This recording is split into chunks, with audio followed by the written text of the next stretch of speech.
বাড়িতে মাংস আনলে কেউ ব্রেস্ট পিসগুলো খেতে চায় না তো। এই যেটা এখানে দেখছেন, এটা যদি একবার বানিয়ে দেন না, দেখবেন কর্তামশাই শুধুই ব্রেস্ট পিস নিয়ে আসছেন। হ্যাঁ, চিকেনের কদম ফুল। তোমার মুন্ডু চিকেন মালাই কাটলেট। প্রথমে খুব অল্প একটু গোটা ধনে নিয়ে শুকনো খোলায় নেড়ে ছেড়ে নিচ্ছি। ড্রাই রোস্ট করা হয়ে গেলেই ধনে ভাজার গন্ধ বেরোবে, তখনই ঝটপট সেটাকে ঠান্ডা করার জন্য নামিয়ে ফেলুন। প্যানে এক টুকরো মাখন, নাম মালাই কাটলেট তাই মাখন মালাই দিয়েই কাজ করতে হবে। মাখনটা গলে গেলেই হবে। পুড়ে গিয়ে কালো হওয়ার অপেক্ষা না করে একটা ছোট পেঁয়াজ মিহি করে কুচিয়ে দিয়ে দেবো। এটা প্রায় হাফ কাপ মতো হতে হবে।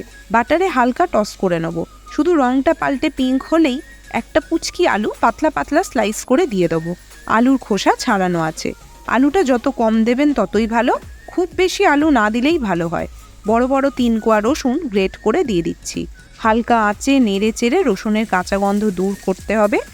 এর মধ্যে 200 গ্রাম চিকেন ব্রেস্ট কুচিয়ে দিয়ে দেবো। ওটাকে সতে করে নেবো। যেই ধনেটা ভেজে রেখেছিলাম ওটাকে একটুখানি ভেঙে নিয়েছি। একটা লাল পাকা লঙ্কা কাঁচি দিয়ে কুচিয়ে দিয়ে দিলাম। ভালো করে আলু চিকেন ভাজা ভাজা হলে 1/4 কাপ মতো ক্রিম দিয়ে দেবো। মুখেও দামি দামি ক্রিম দাও, রান্নাতেও দাও। এই ক্রিম কিনে কিনে আমাকে কাঙাল করে তিল তিল করে। তুমি কাঙালি ছিলে, আছো আর থাকবে। নুন দেব, সাথে গোলমরিচও দিতে পারেন এই সময়। হাফ কাপ মতো জল দিয়ে আলু আর মাংস সেদ্ধ হতে দিন। ঢাকাটা দিয়ে দেবেন। বেশিক্ষণ লাগবে না সেদ্ধ হতে, 10 থেকে 15 মিনিট রাখলেই হবে। মাংস আলু সেদ্ধও হয়ে যাবে আর কিছুক্ষণের মধ্যে জলটাও শুকিয়ে নেব। সব গায়ে গায়ে হয়ে গেছে।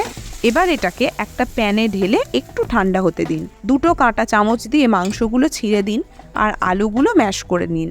একটু খাটনি হবে ঠিকই, তবে এই রকম কিছু কিন্তু এর আগে আপনারা খাননি, তাই পরিশ্রম করুন।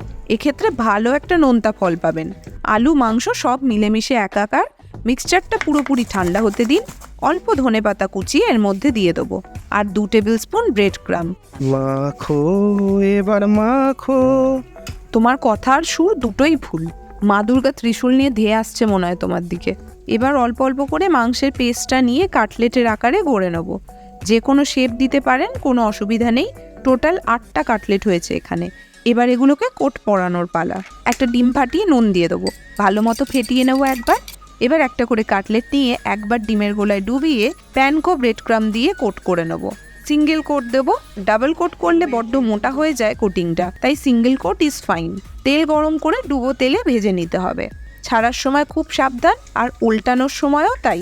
গোল্ডেন কালার ধরলে পেপার টাওয়েলে তুলে নিচ্ছি। এক্সট্রা তেলটা এতে টেনে নেবে। হ্যাঁ, তাতে তুমি অনেকটা রোগা হয়ে যাবে। হবই তো। সেই তো, ছাকা তেলে কাটলেট ভেজে তুমি অনেক রোগা হয়ে যাবে। আমার পেছনে লাগা বন্ধ করো তো। আর আপনারা ভালো করে আওয়াজটা শুনুন কতটা ক্রিস্পি হয়েছে। আর ভিডিওটা শেষ পর্যন্ত দেখার জন্য ধন্যবাদ। টাটা।